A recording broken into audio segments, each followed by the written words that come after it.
Welcome to the Movie Show. I'm Zachary Shevich. That is Joaquin Phoenix's marvelously mustachioed mug, and this is my review of Need for Speed. Now, the big question heading into this film for a lot of people is, will Aaron Paul transcend the role of Jesse Pinkman? And there's a few answers to that question. Yes, he's good as a character. That isn't everybody's favorite meth head. No, it's not a particularly deep character, but yes, he will be able to transcend that role and actually have some kind of movie career. Here, Aaron Paul plays Toby Marshall, an underground street racer whose father's death leaves him with debts that have the bank threatening to take away his garage. When a former associate and now wealthy street racer comes to him requesting that they soup up a Gran Torino.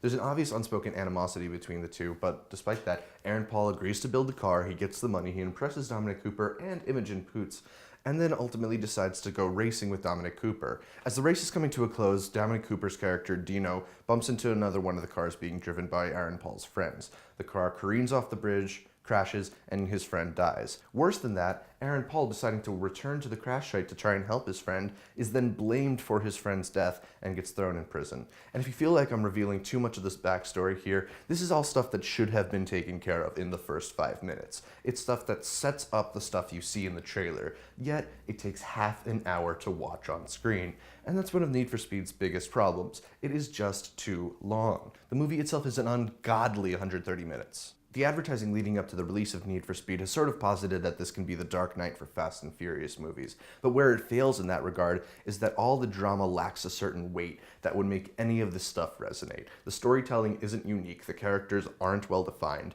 and you just can't really engage with it. But where Need for Speed goes right is that it errs on the side of silly rather than stupid. This is the type of movie where the protagonist will willingly drive off of a cliff only because he's called Kid Cudi in advance, who's bringing a military chopper with hooks to attach to the car and then fly them to safety. Oh yeah, Kid Cudi's in this movie, although for all intents and purposes he's pretty much there to drop in lines like, "Shots fired," and "Word?" That's my boy.